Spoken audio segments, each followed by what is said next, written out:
الحمد لوليه والصلاة على نبيه وعلى آله وأصحابه المتأدبين بآدابه. أما بعد فأعوذ بالله من الشيطان الرجيم. بسم الله الرحمن الرحيم.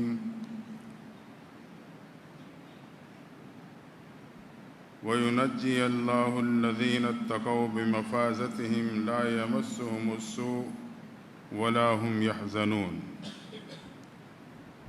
سبحان ربك رب العزة عما يصفون وسلام على المرسلين والحمد لله رب العالمين.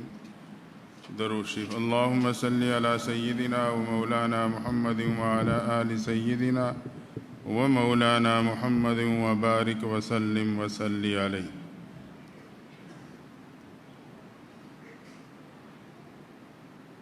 ماہانہ مجلس ذکر کے موقع پہ خانقاہ میں ہم اور آپ جمع ہیں. یہ مجلس ذکر در حقیقت ایک تربیتی نشست ہے.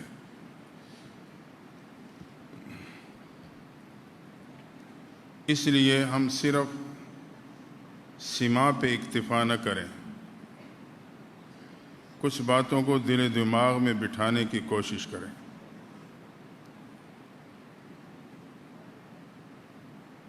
آج میں بہت ہی ایک اہم نقطے پہ آپ سے مخاطب ہو رہا ہوں.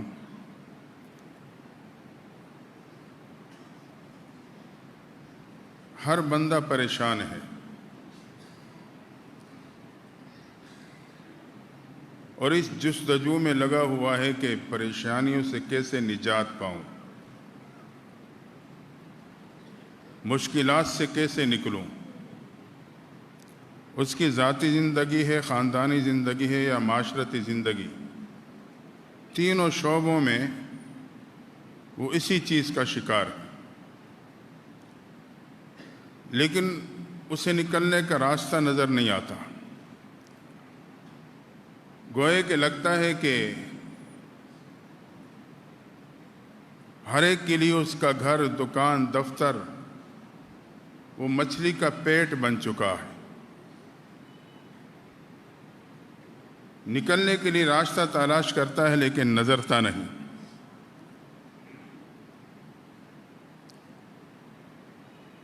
اللہ فرماتے ہیں میں ہر اس کو نجات عطا کر دیتا ہوں جس نے تقوی اختیار کیا، شرک سے بچا.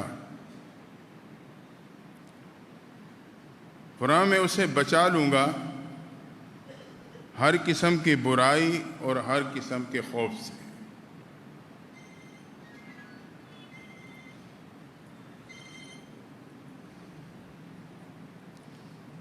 تو نجات کس میں ہے؟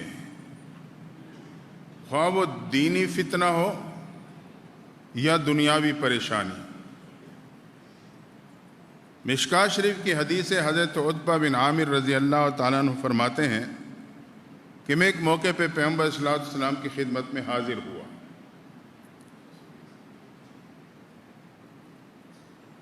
میں نے سوال کیا اللہ کے نبی صلی اللہ علیہ وسلم نجات کس میں ہے؟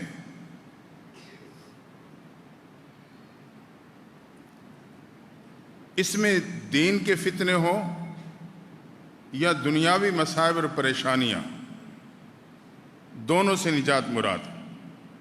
پیغمبر اصلاۃ والسلام نے اپنے صحابی سے 3 باتیں ارشاد فرمائی. توجہ کرنا، سننا نہیں ہے، اس کو اپنانے کی نیت سے ہم نے لینا ہے. یہ پیغمبر اصلاۃ والسلام کو بتلایا ہوا نسخہ ہے. اگر ہم دنیا اور آخرت، دین اور دنیا دونوں کے مصائب اور پریشانی اور فتنوں سے بچنا چاہتے ہیں، آپ نے جواب میں 3 چیزیں اور 3 باتیں ارشاد فرمائی. پہلی بات فرمایا امسک علیک لسانک، امسک علیک لسانک، زبان کو قابو میں رکھ لو. یہ محبوب پیغمبر کا بتلائے ہوا نسخہ آج ہم ایک ڈاکٹر اور حکیم کے نسخے پہ تو یقین کرتے ہیں، لیکن نبی کے بتلائے ہوئے نسخے پہ مجھے اور آپ کو یقین نہیں آتا۔ ایمان کی کمزوری کی یہ حالت ہے۔ فرمائے دینی فتنوں یا دنیاوی پریشانی سے بچنا چاہتے ہو تو 3 چیزیں اپنا لو۔ اس میں سے پہلی چیز امسک علیک لسانک، اپنی زبان کو قابو میں رکھو۔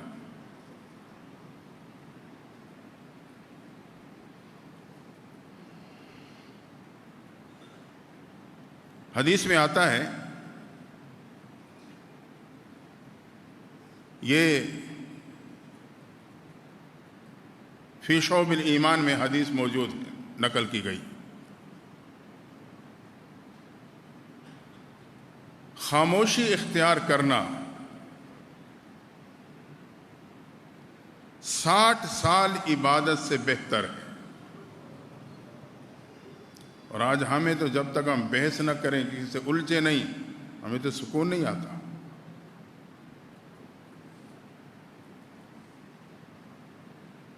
جب تک زبان نہ لڑاؤں تو میری تو روٹی ہضم نہیں ہوتی۔ پھر میں کہتا ہوں میں پریشان ہوں، پریشانیاں ختم نہیں ہو رہی۔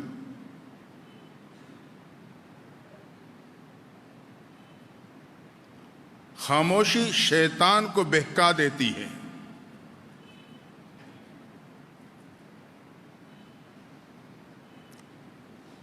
اور یہ دین کے معاملے میں اس کی مدد کرتی۔ تو زبان کو خاموش رکھنا، اس میں یہ فوائد ہیں۔ ایک روایت میں آتا ہے، پیغمبر صلی اللہ علیہ وسلم ارشاد فرماتے ہیں کہ روز محشر میزان میں سب سے بھاری عمل وہ خوش اخلاقی ہوگی، اور کسی کے مقابلے میں زبان کو لڑانے کے بجائے خاموش ہو جانا یہ خوش اخلاقی۔ فرمائے میدان حشر میں میزان میں سب سے بھاری عمل وہ ایک مسلمان کی خوش اخلاقی کا عمل ہوگا۔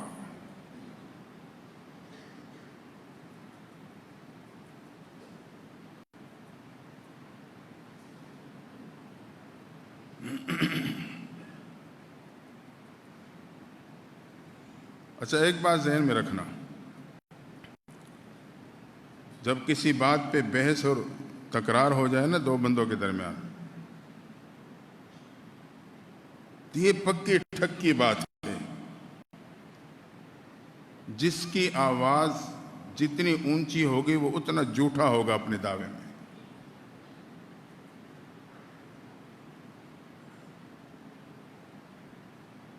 بہرحال زبان کو قابو رکھنا اور خاموش رکھنا۔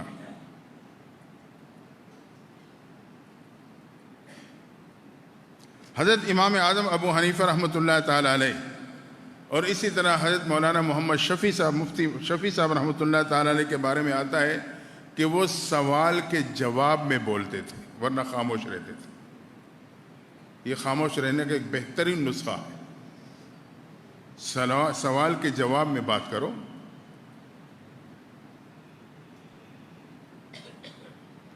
اور میں نے خود اپنے مرشد حضرت مفتی محمد فرید رحمۃ اللہ تعالی علیہ کو بہت قریب سے دیکھا اور پڑھا، بہت طویل عرصہ۔ کبھی کوئی اضافی گفتگو نہیں فرماتے تھے، ان کا یہی مزاج تھا، سوال کے جواب میں بات کرتے تھے۔ جب کا موقع ملتا تو ہم اپنے ذہن میں سوالات ڈھونڈ رہے ہوتے تھے کہ کون سا سوال کریں تاکہ حضرت گفتگو فرمائیں۔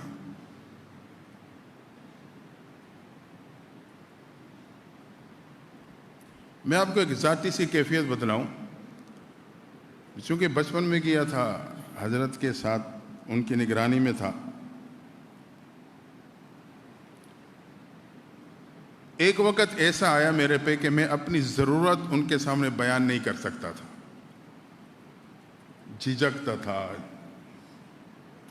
جو بھی رکاوٹ تھی میں اپنی بات ضرورت کی نہیں کر سکتا تھا، جبکہ میری تمام ضروریات انہی سے وابستہ تھی، اور تو کوئی تھا نہیں۔ عمر میں کم تھا کافی۔ رمضان کی چھٹیاں ہوتی تو میں گھر آتا، پشاور حقانیہ میں زیر تعلیم تھا۔ جمعے کی چھٹی میں حضرت مجھے گھر لے جاتے ہیں، بس اس ترتیب کے سلسلہ چلتا رہا۔ اچھا، 1 سال جب مجھے اس میں پریشانی زیادہ ہونے لگی تو میں نے یہاں سے خط لکھا حضرت کو، حضرت میری یہ کیفیت ہے، میں اپنی ضرورت بھی آپ کے سامنے بیان نہیں کر سکتا، جس کی وجہ سے مجھے اب تنگی محسوس ہو رہی ہے۔ ان کا جواب آیا، وہ جواب ضرور دیتے تھے، فرمایا چھٹیاں ختم ہونے سے 2-3 دن پہلے آ جانا گھر پہ ضروری شریف۔ میں چلا گیا۔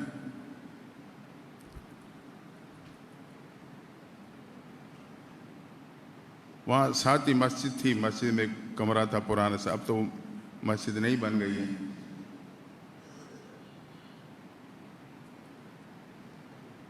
کھانے کے ٹائم ہوا تو حضرت خود کھانا گھر سے اٹھا کے میرے لیے، جب چھوٹا تھا پھر تو گھر جاتا تھا، بڑا ہوا تو پھر پردے کی ترتیب تھی۔ کھانا لے آئے اور میرے ساتھ ہی بیٹھ گئے۔ جب بیٹھ گئے تو میں اب کوشش کرتا کچھ سوال ذہن میں آئے اور میں پوچھوں اور حضرت کوئی بات کریں، بس ایسے کوئی نہ کوئی سوال دماغ میں آ جاتا، پوچھ لیتا۔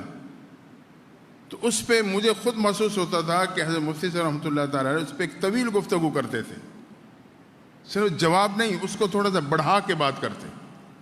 اگلے دن ناشتہ، میں 3 دن وہاں رہا، چھٹیوں میں ابھی 3 دن باقی تھے۔ آپ یقین مانیں، جب 3 دن اس ترتیب سے مکمل ہوئے، میرا جو حجاب تھا وہ بالکل ختم ہو گیا۔ نہیں معلوم وہ کیسا خفیہ سا علاج ہوا۔ پھر میں ہی تھا جو اپنی ضرورت نہیں بتا سکتا تھا، بالکل کھل کے بات کرتا تھا حضرت سے۔ مجھے خود تعجب ہوتا تھا کہ وہ کیفیات گئیں تو کہاں گئیں۔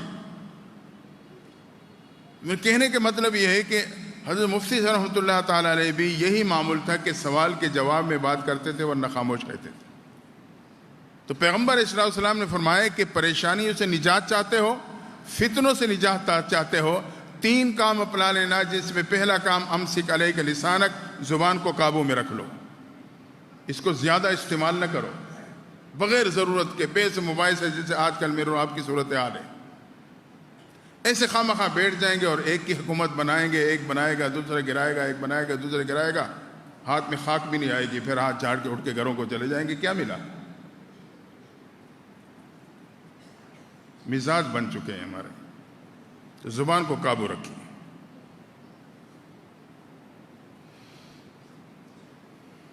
کم گفتگو کی عادت ڈالیں، ورنہ کیا ہوگا؟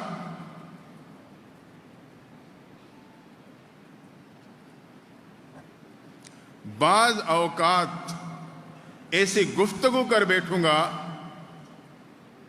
جو میرے اور آپ کے لیے گرفت کا ذریعہ بن جائے گا۔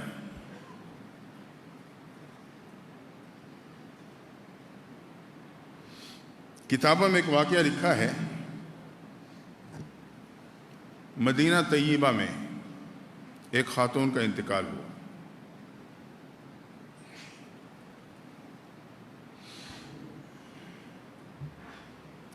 دو عورتیں انہیں غسل دینے لگیں،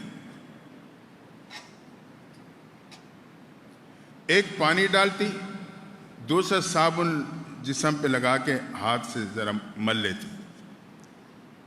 غسل دیتے ہوئے جو صابن لگا کے ہاتھ سے جسم کو ملتی تھی، اس نے کہہ دیا، اب یہ دونوں عورتیں آپس میں بول رہی ہیں، اس نے کہا یہ جو مر گئی ہے نا، اس کی کسی مرد سے ناجائز تعلقات تھے، یہ بات اس نے کر دی۔ عادت سے مجبور کوئی نہ کوئی بات کرنی جو ہے۔ اللہ کے شان اس نے یہ الزام، یہ تہمت لگانی تھی کہ اس کا ہاتھ اس مردے خاتون کے ران کے ساتھ چپک گیا۔ وہ چھڑاتی ہے، ہاتھ نہیں چھوڑتا، کوشش کی بالکل نہیں۔ اب یہ دونوں اپنی طور پہ کوشش کرتے رہے، کسی کو پتہ نہ چلے یہ کیا ہو گیا ہے، لیکن معاملہ نہیں بنا، بات باہر نکلی۔ کوشش کے باوجود پھر بھی مسئلہ حل نہیں ہوا، اس کا ہاتھ بالکل اس کے جسم کے ساتھ چپک گیا، حتیٰ کہ حضرت امام مالک رحمۃ اللہ تعالیٰ علیہ تک یہ مسئلہ پہنچ گیا۔ اس طرح کا واقعہ پیش آیا ہے، ہاتھ جسم سے چپکا ہوا ہے، وہ تو جدا ہی نہیں ہونا۔ حضرت امام مالک رحمۃ اللہ تعالیٰ نے پوری پوزیشن معلوم کی، پتہ چلا کہ اس نے اس طرح گفتگو کی ہے، اس مردہ خاتون کے بارے میں اس نے یہ تہمت لگائی۔ اس سے پہلے تحقیق کی گئی کہ تو نے جو یہ بات کی کہ اس کے کسی مرد سے ناجائز تعلقات تھے، کیا دیکھا تھا تو نے؟ اس نے کہا ایک دن میں نے دیکھا کہ ایک مرد گزر رہا تھا تو اس کو دیکھ کے ہنس رہا تھا۔ بھئی یہ تو اس کی غلطی ہے نا، اس سے اس نے یہ معصوم کر لیا کہ اس کے ساتھ غلط تعلقات ہے۔ حضرت امام مالک رحمۃ اللہ تعالی نے فرمایا کہ اس نے اس پہ تہمت لگائی ہے، تہمت کے لیے 80 درے لگتے ہیں، جب تک 80 درے اس کو نہیں لگائے جائیں گے اس کا ہاتھ اس کے جسم سے جدا نہیں ہوگا۔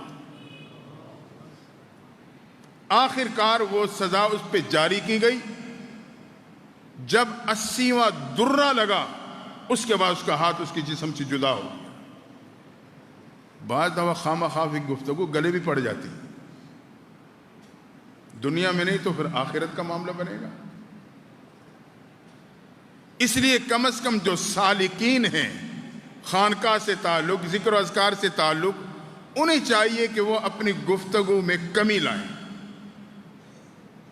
ضرورت کی بات کریں، بات کریں تو سوچ سمجھ کے کریں۔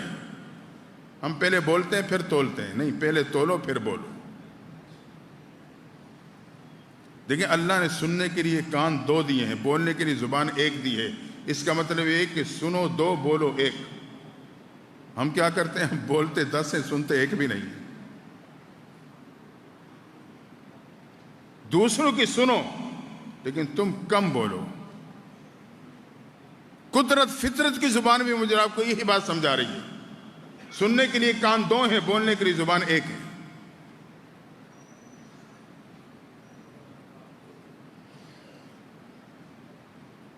اور حدیث میں آتا ہے الغیبت اشد من الزنا، غیبت زنا سے زیادہ سخت گناہ۔ ہم نے کبھی سوچا ہی نہیں، زبان ہے جو چل رہی ہے، بے لگام ہو چکی ہے۔ زنا کا سوچتے ہیں تو توبہ توبہ کرتے ہیں، جبکہ غیبت اس سے بھی برا گناہ ہے، وہ صبح شام ہم لگے ہوئے ہیں، احساس ہی نہیں۔ زبان پہ گرفت نہیں ہے، اس لیے میں غیبت، الزام تراشی، تہمت، جھوٹ، پتہ نہیں کس کچھ میں مبتلا ہو جاتا ہوں۔ اور اس کی وجہ سے پھر کیا ہوتا ہے؟ خاندانی پریشانیاں، جھگڑے، نفرتیں، پھر وہ پریشانیاں بڑھتی چلی جاتی ہیں، پتہ نہیں کہاں سے کہاں پہنچ جاتی ہیں، دراڑیں آ جاتی ہیں، قرب دوری پہ بدل جاتا ہے، محبتیں نفرتوں پہ بدلنے لگتی ہیں۔ پھر میں پریشان ہو جاتا ہوں، پریشان ہوں، ذاتی زندگی میں پریشان، خاندانی زندگی میں پریشان۔ محبوب نے فرمایا پریشانی سے بچنا ہے، زبان کو قابو رکھو۔ نہ دین کے معاملے میں خواہ مخواہ الجھو، نہ دنیاوی معاملات میں خواہ مخواہ زبان چلاؤ، اس کی نگرانی کرو۔ ما یلفظ من قول الا لدیہ رقیب عتید، اللہ فرماتا ہے تم زبان سے جو بھی بولتے ہو یہ فضا میں منتشر ہو کے ختم نہیں ہوتے، میں نے اس پہ نگران مقرر کیے ہوئے ہیں، وہ تمہارے ہر قول ہر بول کو محفوظ کر رہے ہیں۔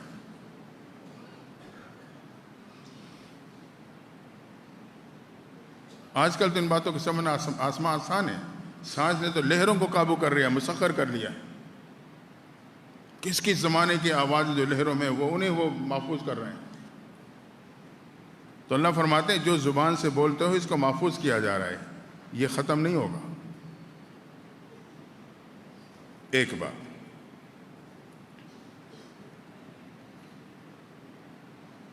تو زبان کو ہم نے اس کی نگرانی کرنی ہے۔ اگر یہ ہمارے آپ کی گرفت سے باہر ہو گئی، پھر بہت سے گناہ کبیرہ ایسے ہیں کہ اس زبان کی وجہ سے ہم اس کے مرتکب ہوتے چلے جائیں۔ بہت سے گناہ کبیرہ جس کی نشاندہی قرآن نے کی ہے۔ میں آپ کو اجمالاً اس کی نشاندہی کرتا ہوں، جو زبان کا فتنہ ہے۔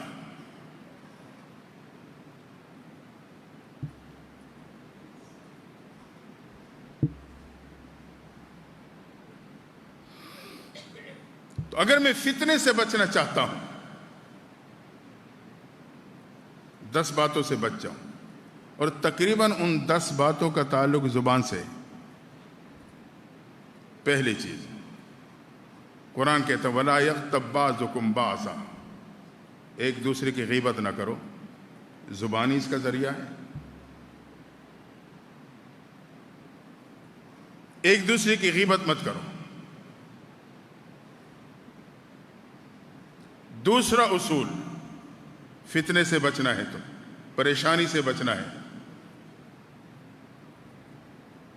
ان جاءکم فاسق بنبأ فتبینوا، اگر آپ کے پاس کسی کی خبر پہنچے نا تو اس کی پہلے تحقیق کر لو، فوراً تبصرہ مت کرو، زبان کو استعمال میں لے آؤ گے۔ جیسے ہی ہمارے پاس کسی کی بات پہنچتی ہے تو بس بات پورے ہونے سے پہلے ہماری زبان حرکت میں آ جاتی ہے، میں بس جو میرے دماغ میں آئے میں اس پہ تبصرہ کر بیٹھتا ہوں۔ وہی پھر کیا ہوتا ہے، نفرتوں کا ذریعہ بن جاتا ہے، پریشانیاں جنم لینے لگتی، پھر مشکلات کھڑی ہو جاتی، حتیٰ کہ آباد گھر اجڑ جاتے ہیں، رشتے ٹوٹ جاتے ہیں۔ تو اگر زبان قابو رہے گی تو میں فوراً تبصرہ نہیں کروں گا بغیر معلومات اور تحقیق کرنے کے۔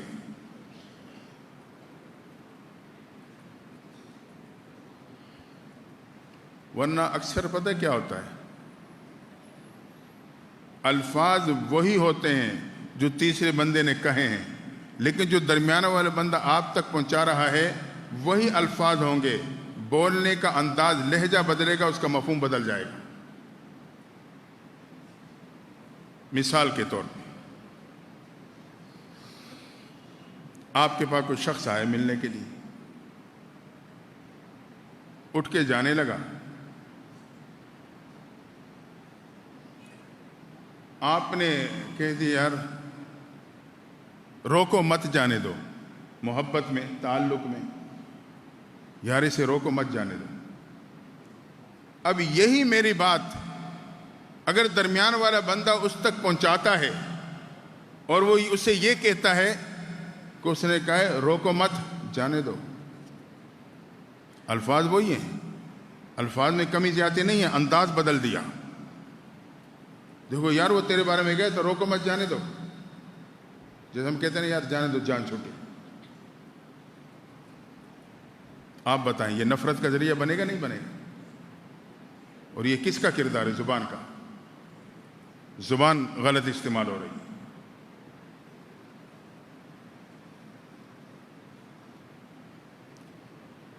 یا کسی ساتھی کے بارے میں ہم کہتے ہیں اس نے کوئی بات کہی، کوئی کام کیا، میں کہوں یار واہ کیا بات ہے، خوشی کا اظہار ہے نا، کیا بات ہے۔ اب یہی بات اس تک، یہی الفاظ انداز بدل کے یوں پہنچے، یار وہ کہتے ہیں کیا بات ہے، یہ ایک نفرت کا اظہار ہے، اسے کیا ہو گیا، کیا بات ہے، غصے کے لہجے میں، نفرت کا ذریعہ بن جائے گا۔ تو اس لیے اگر آپ تک کوئی بات کسی غائب کی پہنچے تو زبان کو حرکت دینے سے پہلے تحقیق کر لینا بس، ورنہ زبان بغیر تحقیق کے استعمال ہو گئی ان رشتوں کو کاٹ کے رکھ دے گی جس کو تلوار بھی نہیں کاٹ سکتی، اتنی تیز ہے یہ زبان۔ دوستو یہ ایک سالک کا مزاج ہونا چاہیے۔ ہم ذکر کرتے ہیں اسی لیے کرتے ہیں نا کہ ہماری اصلاح ہو جائے، تو اس کے ساتھ ساتھ یہ معاملات بھی ہیں۔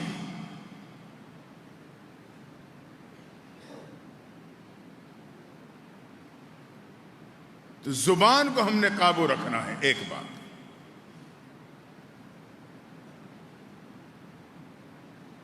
کوئی خبر آئے تو اس کی تحقیق سے پہلے اس پہ تبصرہ نہ کریں۔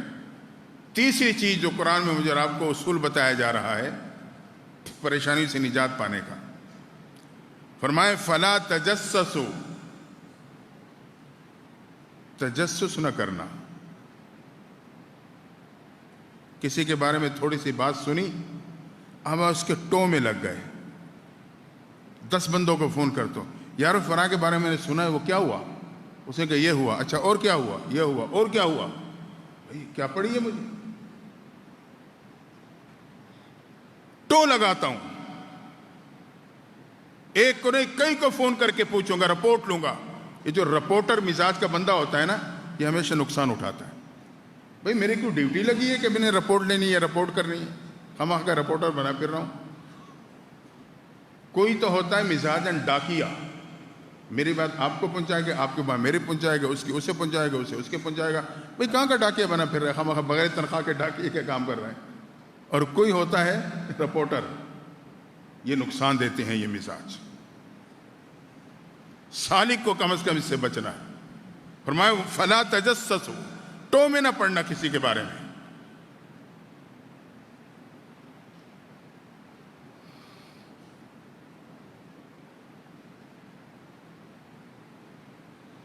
اگلی بات، اجتنبوا کثیرا من الظن، بدگمانی سے بچنا۔ اکثر بدگمانی وہ گناہ ہوتی، بدگمانی میں کسی پہ الزام لگا دوں گا، کسی پہ تہمت لگا دوں گا، کسی کے بارے میں کیا کہہ دوں گا۔ فرمایا اجتنبوا کثیرا من الظن، بدگمانی سے بچو۔ علماء نے لکھا ہے، اور شریعت کا بہت ہی خوبصورت اصول ہے، لیکن ہمارا آپ کے مزاج اسے قبول نہیں کرتا۔ شریعت کہتی ہے کہ اگر کسی بات میں 70 پہلو اچھے نکلتے ہیں اور ایک پہلو برا نکلتا ہے، 70 پہلو برے نکلتے ہیں، ایک پہلو اچھا نکلتا ہے، تو شریعت کہتی ہے اس ایک پہلو کو لے لینا، 70 کو نظر انداز کر دینا۔ اور ہم کیا کرتے ہیں؟ 70 پہلو اچھے ہیں، ایک برا ہے، ہم اس ایک کو لیں گے، 70 کو نظر انداز کر دیں گے۔ گھروں میں آباد گھر کیوں اجڑ رہے ہیں؟ بیوی میں 70 خوبیاں، کوئی ایک کمی سامنے آ گئی، اسی پہ بات بگڑ جائے گی۔ ماں باپ کی طرف سے 70 اچھائیاں تو ظاہر ہے، لیکن کوئی ایک بات، ایک پہلو ایسا آ گیا، اچھا میرے بارے میں انہوں نے یہ کہا ہے، گئی اولاد پھٹ گئی۔ تو شریعت کہتی ہے کہ 70 پہلو اچھے ہیں، 70 پہلو برے ہیں، ایک اچھا ہے، اچھے کو ایک کو لے لینا، 70 کو نظر انداز کر دینا، بدگمانی سے بچنا ہے۔ اس پہ ایک بڑا عجیب چھوٹا سا واقعہ حضرت حسن بصری رحمۃ اللہ تعالیٰ علیہ کا۔ فرماتے ہیں کہ میں دریائے دجلہ کے کنارے پہ جا رہا تھا، تو دور سے میں نے دیکھا کہ ایک مرد ہے، ایک عورت ہے، بیٹھے ہوئے ہیں۔ وہ مرد بوتل سے عورت کو کچھ پلا رہا ہے۔ کہتے میرے ذہن میں بدگمانی آ گئی کہ یہ کوئی عیاش جوڑا ہے، لڑکا لڑکی ہے، مرد عورت ہے، اور یہ اسے شاید شراب پی رہے ہوں۔ کہتے یہ بدگمانی دیکھ کے آئی، دور سے چونکہ صحیح نظر نہیں آ رہا تھا، ایک اندازہ ہوا۔ کہتے میں چلتا گیا، جب قریب آیا، نظر نے کام پورا شروع کیا، تو میں نے دیکھا کہ ایک مرد ہے نوجوان اور ایک بوڑھی خاتون ہے۔ اس نے جب حضرت حسن بصری کو دیکھا، وہ فوراً اٹھ کے آیا، آ کے کہنے لگا یہ میری بڑھیا ماں ہے، پیدل چلتے چلتے تھک گئی تھی، تو میں نے اسے یہاں بٹھا کے سہارا دیا، اور یہ بوتل سے میں اسے پانی پلا رہا ہوں، پیاس لگی ہوئی۔ حضرت حسن بصری کہتے ہیں میں تڑپ گیا، اتنی بڑی بدگمانی کر بیٹھا۔ کہتے اس کے اثرات یہ پڑے کہ میری نماز تہجد ضائع ہونے لگی۔ تو بعض دفعہ جو چیز نظر آتی ہے وہ ہوتی نہیں، جو ہوتی ہے وہ نظر نہیں آتی، اور ہم اسی پہ یقین کر لیتے ہیں جو مجھے نظر آیا بس۔ جی میں نے اپنے آنکھوں سے دیکھا ہے، میں نے اپنے کانوں سے سنا ہے، اب اس کے سیاق سباق کا پتہ چلے گا تو معلوم ہوگا یہ تو معاملہ ہی کچھ اور ہے۔ دو بندے آپس میں کھڑے بات کر رہے ہیں، اور غلطی سے انہوں نے مجھے دیکھ لیا کہ میں سائڈ پہ کھڑا ہوں، میں یقین کر جاؤں گا کہ یہ میری برائیاں کر رہے ہیں۔ بھئی یہ میں نے کیسے یقین کر لیا؟ جب تحقیق کرو گے، میں نے کہا شاید یہ میری برائی کر رہے ہوں۔ بھئی یہ شاید بیچ میں کہاں سے آ جاتے ہیں؟ شاید بڑے نقصانات دیتا ہے، شاید نے بڑے نقصانات دیے، ہر بات پہ شاید بھئی اپنا تخیل بنا لیا تم نے اور خواہ مخواہ اس پہ یقین کر لیا. تو ہم نے ان چیزوں سے اپنے آپ کو بچانا ہے. ان چیزوں سے بچیں گے تو یہ ذکر ہمارے کام آئے گا، ورنہ کام نہیں آئے گا.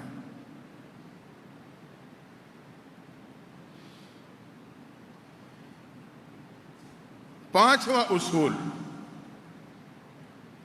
اگر میں نے فتنہ اور پریشانی سے بچنا ہے، قرآن مجھے پانچواں اصول دے رہا ہے، وَلَا تَنَابَزُوا بِالْأَلْقَابِ. اس میں زیادہ تر وہ ہیں جس کا زبان سے تعلق ہے، دو چار ہیں جو اس کے علاوہ تھے. وَلَا تَنَابَزُوا بِالْأَلْقَابِ. کسی کو برے لقب سے مت پکارو، کسی کو برا نام مت دو. یہ ہمارا مزاج ہے، یہ ہماری گپ شپ ہے. کوئی تیسرا اٹھ کے جائے گا تو میں پیچھے شروع ہو جاؤں گا، یہ فلاں یہ فلاں یہ فلاں، اور غلط القاب اور الفاظ سے اسے پکاروں گا. قرآن واضح کہہ رہے وَلَا تَنَابَزُوا بِالْأَلْقَابِ. برے نام سے نہ پکارو، برے الفاظ سے مت پکارو، گناہ ہے. اور چھٹا اصول فرمائے وَلَا تَلْمِزُوا أَنفُسَكُمْ. ایک دوسرے پہ الزام تراشی مت کرو، الزام تراشی مت کرو.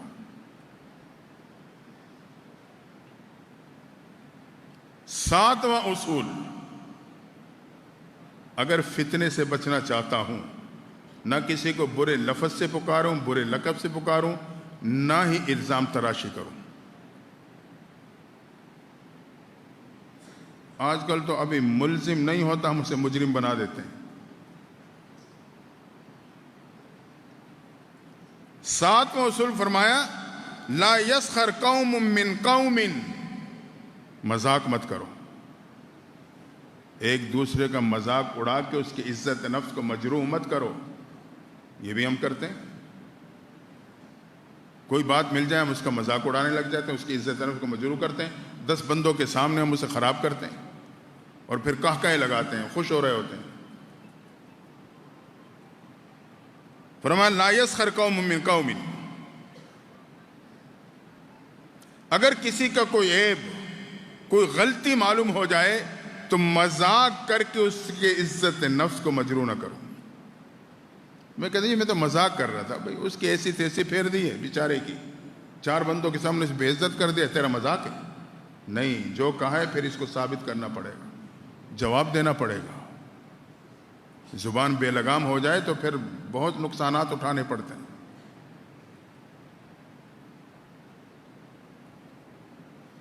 آٹھواں اصول جو قرآن مجھے اور آپ کو دے رہا ہے فتنے سے، پریشانیوں سے بچنے کا، فرمایا فَأَصْلِحُوا بَيْنَ أَخَوَيْكُمْ. خانقاہ میں جڑنے والے ہیں، کسی کا آپس میں اختلاف ہو گیا، فرمایا اس اختلاف کو بڑھانے کی کوشش نہ کرو بلکہ صلح کی کوشش کرو. توڑ نہیں، جوڑ پیدا کرو. مجھے ایک بات یاد آ گئی، خانوال کی بات ہے. ایک تو فوت ہو گئے، ایک بھائی ان کا سعودیہ میں وہ حیات ہیں. ان دونوں کی خاندانی لڑائی تھی، دونوں بھائی ایک دوسرے سے ٹوٹ گئے تھے، بڑی بڑی عمر کے. اچھا، جو باہر جو بھائی تھا اس نے ایک خط لکھا، مجھے فون کیا.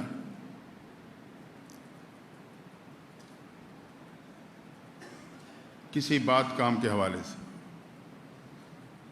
میں نے جو یہاں ان کا بھائی تھا جس سے ان تک میں نے بات پہنچائی، میں نے کہا آپ ایک خط لکھ دو یہ کام کے حوالے سے جو بھی ہے.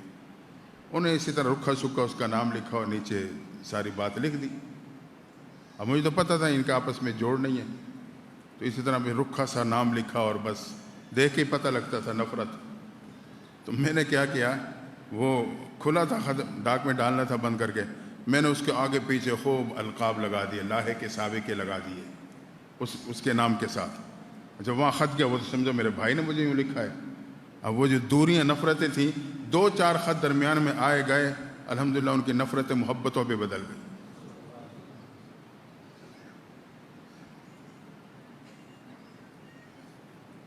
فرمایا فَأَصْلِحُوا بَيْنَكُمْ بَيْنَ أَخَوَيْكُمْ، آپس میں اگر ایک خانقاہ میں جڑنے والے ہیں، اختلاف ہو جائے، صلح کی کوشش کرو۔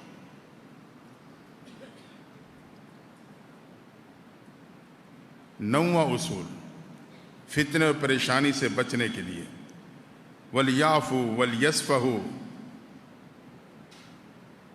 وَلْيَعْفُوا وَلْيَصْفَحُوا، کسی سے غلطی ہو گئی تو معاف کر دو، چشم پوشی اختیار کر لو۔ انسان ہے، غلطی ہو گئی ہے، معاف کر دو، دل سے نکال دو۔ فرمایا الا تحبون ان یغفر اللہ لکم، تم پسند نہیں کرتے کہ تمہیں اللہ معاف کر دے؟ تم اللہ کے بندے کا معاف کر دو گے، اللہ تمہیں معاف کر دے گا۔ اور 10واں اصول وَتُوبُوا إِلَى اللَّهِ جَمِيعًا أَيُّهَا الْمُؤْمِنُونَ، اگر ان کمزوریوں کے، ان گناہوں کے شکار رہے وَتُوبُوا إِلَى اللَّهِ جَمِيعًا أَيُّهَا الْمُؤْمِنُونَ، تو سچی پکی توبہ کر لیں، سچی پکی توبہ کر لیں۔ یہ قرآن نے ہمیں 10 اصول دیے ہیں فتنے اور پریشانیوں سے بچنے کے لیے۔ اس کو ہمارا دل و دماغ میں بٹھائیں اور اپنانے کی کوشش کریں۔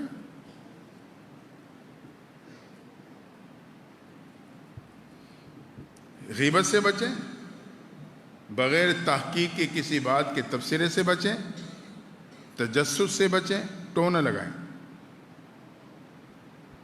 آج کا خاوند 2 چیزوں کے شکار ہوتا ہے، ٹو لگاتا ہے اور ٹوک مارتا ہے۔ یہ دونوں رب کو پسند نہیں ہے۔ ٹو لگانا، ٹوک مارنے کی اگر عادت ہے، اس کو ختم کر دو۔ بدگمانی سے بچیں، کسی کو برے لقب سے نہ پکاریں، کسی کا مذاق نہ اڑائیں، الزام تراشی نہ کریں، اختلاف ہو جائے تو آپس میں صلح کرنے کی کوشش کریں، اگر کسی سے غلطی ہو جائے تو معاف کر دیں۔ اور 10واں اصول یہ ہے کہ اگر ان گناہوں کا میں شکار رہا ہوں تو سچی پکی توبہ کر۔ تو فرمایا اگر فتنے سے بچنا چاہتے ہو تو محبوب پیغمبر نے پہلی بات فرمائی امسک علیک لسانک، زبان کو قابو کر لو۔ اور پھر اس کے ضمن میں یہ 10 اصول جو قرآن نے بتلائے ہیں، جس میں زیادہ کا تعلق زبان سے ہے، 2-4 ہیں جو زبان کے علاوہ ہے۔ دوسرا اصول جو پیغمبر صلی اللہ علیہ وسلم نے حضرت عتبہ بن عامر رضی اللہ تعالیٰ عنہ کو بتلایا فتنے اور پریشانی سے بچنے کے لیے، وہ کیا ہے؟ وَلْيَسَعْكَ بَيْتُكَ وَلْيَسَعْكَ بَيْتُكَ، اپنے گھر کو اپنے پہ وسیع رکھیں، یعنی گھر میں اپنا دل لگائیں، زیادہ وقت گھر میں گزاریں۔ دکان ہے، ڈیوٹی ہے، وہ الگ، اس کے علاوہ جو وقت ہے وہ بجائے اس کے کہ چوکوں میں، ہوٹلوں میں، دوستوں میں، وہ زیادہ وقت گھر میں بچوں میں گزاریں۔ وَلْيَسَعْكَ بَيْتُكَ، تمہارا گھر تمہارے لیے وسیع ہو۔ وسیع گھر ذرا فراخی کا ذریعہ بنتا ہے، خوشحالی کا ذریعہ بنتا ہے۔ آج ہماری حالت کیا ہے؟ ہم گھر میں تنگ ہوتے ہیں۔ کبھی سوچا کیوں تنگ ہوتے ہیں؟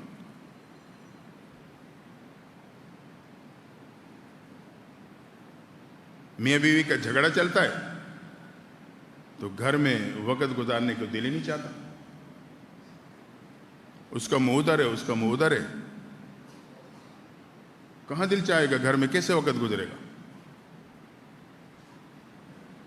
تو اگر گھر میں ایک کھنچاؤ محسوس کر رہا ہوں جس وجہ سے میرے گھر میں وقت گزارنے کو دل نہیں چاہتا، اس کھنچاؤ کو ختم کروں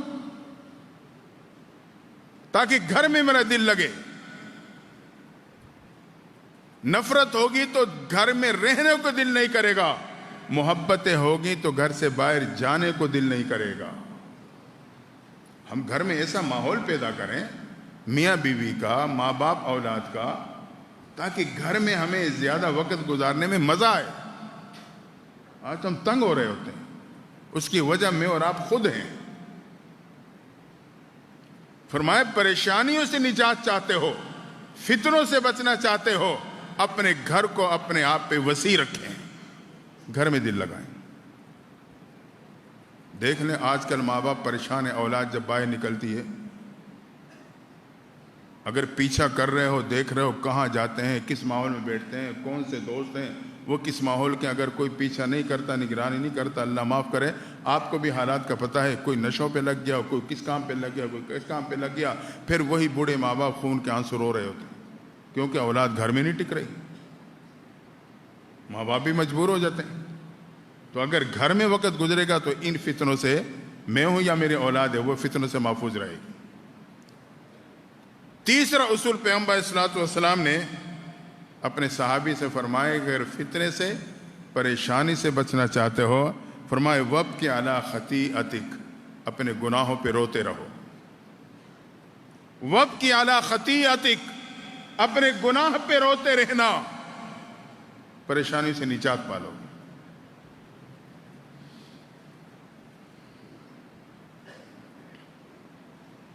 ہاں، بنی اسرائیل میں ایک عابد قسم کا انسان گزرا ہے، جسے تقریباً 300 سال عبادت میں گزارے، بہریا عبادت، سجدوں میں پڑا رہتا تھا۔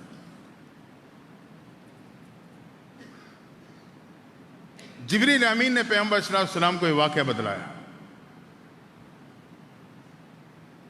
جب وہ دنیا سے گیا، اللہ نے کہا میری رحمت سے اس کو جنت بھیج دو۔ جبریل امین نے بتایا، اس نے آگے سے کہا اللہ تیری رحمت نہیں، اپنے اعمال کی وجہ سے جنت میں جاؤں گا، میں نے ساری زندگی سجدے میں گزاری۔ اللہ نے کہا اچھا اگر میری رحمت نہیں، اپنے اعمال میں، پھر حساب کتاب کے لیے آ جا۔ کہتے ہیں حساب کتاب کیا گیا، 300-400 سال کی عبادت ایک آنکھوں کی بینائی کی نعمت کی قیمت بھی پورا نہ کر سکتی۔ آنکھوں کی بینائی کی قیمت بھی پوری نہ ہو سکی۔ اللہ نے کہا اب باقی نعمتوں کا کیا حساب ہوگا، جاؤ لے جاؤ اس کو جہنم میں ڈال دو۔ کہتے وہ رونے لگا، اللہ اپنی رحمت سے جنت بھیج دے۔ اللہ کا حکم ہوا آپ میری رحمت سے اس کو جنت بھیج دے، اور حضور صلی اللہ علیہ وسلم نے فرمایا کہ میں بھی اللہ کی رحمت سے جنت میں جاؤں گا۔ تو ہم اعمال کی توفیق ملے تب بھی رب کے در پہ روتے رہیں۔ کیوں؟ اس لیے میرے اور آپ کے نیکیاں بھی ہمارے بڑوں کے گناہوں کے برابر ہیں۔ جو ہمارے بڑے گزرے ہیں، انسان ہونے کے ناطے ان سے گناہ تو انسان سے ہوتا ہے، تو آج کل میرے اور آپ کی نیکی بھی ان کے گناہ کے برابر ہے۔ وہ نیکی کیا نیکی ہوگی؟ اس لیے اللہ نیکی کی توفیق دے، تب بھی رب کے سامنے روتے رہیں، یا اللہ میرے اعمال قبول ہونے کے قابل نہیں ہیں، لیکن تو اپنی رحمت فرما دے، میرے اعمال کو قبول فرما لے، اس کو پسند کر لے۔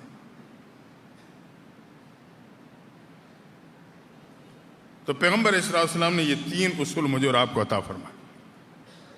رب کے در پہ رونا، اللہ پریشانیوں سے نجات عطا کر دیتا ہے۔ تو یہ 3 باتیں پلے باندھنا، زبان کو قابو رکھنا ہے، گھر میں زیادہ وقت گزارنا ہے، اور گناہوں پہ روتے رہنا ہے۔ حضرت ایک چھوٹی سی مسلمانوں کی سلطنت کا حکمران ہے سلطان صلاح الدین ایوبی۔ ایک دن اچانک اطلاع آ گئی کہ جو پڑوس میں ملک دشمن ہے اس کا بحری بیڑا حملے کے لیے روانہ ہو گیا ہے۔ سلطان صلاح الدین ایوبی پریشان ہو گئے، کیونکہ اس اتنے اسباب نہیں ہیں کہ بحری بیڑے کا مقابلہ ہو سکے۔ چھوٹی سی سلطنت ہے، اسباب کے اعتبار سے کمزور ہے۔ تو سلطان صلاح الدین ایوبی رات کی تاریکی میں مسجد میں آ گئے، رب کے در پہ جھک کے ساری رات یہ اللہ کا بندہ روتا رہا، روتا رہا، رب کو مناتا رہا، رب کو پکارتا رہا، اللہ پر گناہوں پہ توبہ طائب ہوتا ہوں، کمزوریوں پہ توبہ کرتا ہوں، یا اللہ یہ تھوڑے سے مسلمان ہیں، اگر دشمن نے انہیں ہلاک کر دیا تو تیرا نام لینے والا اس زمین پہ کوئی نہیں رہے گا، اللہ تو مہربانی کا معاملہ فرما، مدد فرما۔ ساری رات روتے گزاری، فجر کی نماز پڑھ کے مسجد سے نکلنے لگے تو ایک بزرگ کو راستے سے گزرتے ہوئے دیکھا، دل میں بات آئی، اللہ والا ہے، ان سے بھی جاتے جو ہوتے دعائیں کروا لوں۔ آگے بڑھا، کہا حضرت یہ پریشانی ہے، دشمن کا بحر بیڑا روانہ ہو چکا ہے، ہمارے پاس دفاع کا انتظام نہیں، دعا فرمائے اللہ تعالیٰ حفاظت فرما لے، مدد فرما لے۔ وہ سفید ریش واقعی اللہ والا تھا، اس کی نگاہوں میں وہ طاقت موجود تھی جو مادے کو چیر کر پار دیکھنا جانتی تھی۔ جب اس نے سلطان صلاح الدین ایوبی کے چہرے پہ اپنی نگاہوں کو جمایا، دیکھتے ہی سمجھ گیا اس نے اپنی رات کو کیسے رب کے در پہ رو رو کے گزارا ہے۔ کہنے لگا سلطان صلاح الدین ایوبی، تیرے رات کے آنسوؤں نے دشمن کے بحری بیڑے کو ڈبو دیا ہے۔ یہ صبح کی بات ہے، شام تک رپورٹ ملتی ہے اللہ کی شان دشمن کا بحری بیڑا ڈوب چکا ہے۔ جو روتا ہے رب کے در پہ، اللہ پھر اسے نجات عطا فرماتا ہے، فتنوں سے محفوظ، پریشانیوں سے محفوظ۔ تم رب کے در پہ رونے والے بھی بنے۔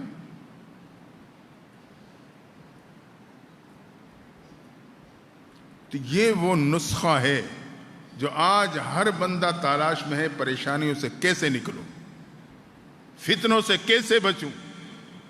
ہر ماں باپ اولاد کے حق میں دعا گو ہے، اللہ نے ہر قسم کے فتنے پریشانیوں سے بچا لے۔ ہر بندہ اسی کوشش میں ہے۔ میرے محبوب پیغمبر نے نسخہ بتلا دیا، زبان کی نگرانی کرنا،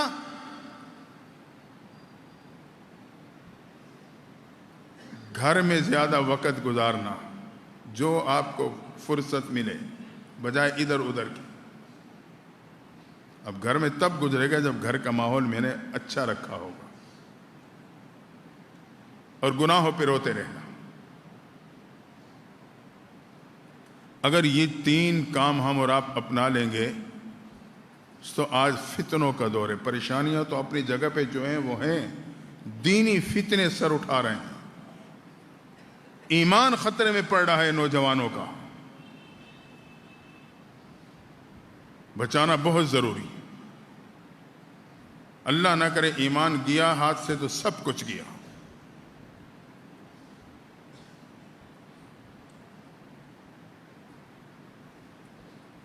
تو اپنے ماحول پہ نظر ڈالیں، اپنے اولاد کے ماحول پہ نظر رکھیں، اور رب کے سامنے رو رو کر اللہ سے مانگتے رہیں۔ اللہ کے نزدیک اپنے بندے کے ندامت کے آنسو کی بڑی قیمت ہے، بہت بڑی قیمت۔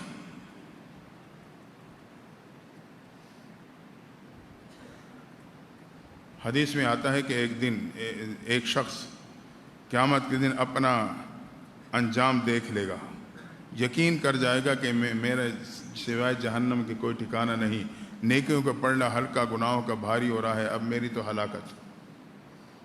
کہتے ہیں اتنے میں اللہ کی رحمت کا جھونکا آئے گا۔ اللہ کی رحمت کے 100 حصے ہیں، ایک دنیا میں ظاہر ہوا، 99 قیامت کے دن ظاہر ہوگا۔ رحمت کا جھونکا آئے گا، اس کی آنکھوں کے اوپر موجود پلکوں کے بالوں کو گویائی ملے گی۔ جس ذات نے زبان کو گویائی دی ہے وہ پلکوں کے بالوں کو بھی گویائی دے سکتا ہے۔ یہ پلکوں کے بال گویا ہوں گے، اللہ یہ تیرا بندہ ایک دن مجلس ذکر کے موقع پر تیرے در پہ جھک کے نادم ہوا تھا، اس کے آنکھ سے آنسو کا ایک چھوٹا سا قطرہ جو اتنا چھوٹا تھا، اس میں اتنا بہاؤ نہ تھا کہ زمین پہ ٹپک جاتا، ہمارے ساتھ آ کر رک گیا تھا۔ روایت میں آتا ہے اللہ اس کی پلکوں کی گواہی کو قبول کرتے ہوئے اس کے مغفرت کا فیصلہ دے دے گا۔ ہاں، آج ہمارے اور آپ کے دامن گناہوں کی پریشانی میں ٹپکنے والے آنسوں سے تو تر رہتے ہیں، کیونکہ اس پہ کوئی قیمت نہیں لگتی۔ اگر رب کے در پہ میں نے ایک آنسو بھی بہا لیا، اللہ ایسی قیمت لگائے گا کہ کوئی اور ایسی قیمت لگا نہیں سکتا۔ اور ایک بات یاد رکھنا، اگر دنیا میں رب کے در پہ ایک آنسو کا قطرہ بہایا، اللہ گناہوں کو بہا دے گا، ورنہ قیامت کے دن جہنم میں 1000 برس بھی رہوں گا تو رب کو میرے پہ ترس نہیں آئے گا،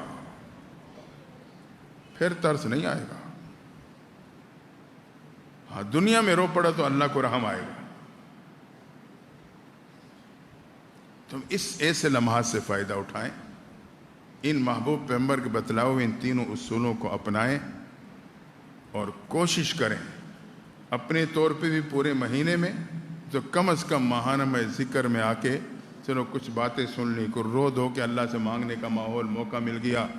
یہ اس دور میں اللہ تعالیٰ کی بہت بڑی نعمت ہے۔ دعا ہے اللہ تعالیٰ ہم سب کو سچی پکی توبہ نصیب فرمائے اور ہر قسم کے فتنے اور پریشانیوں سے بچنے کے لیے محبوب پیغمبر کے بتلائے ہوئے نسخے کو اپنانے کی توفیق عطا فرما دے۔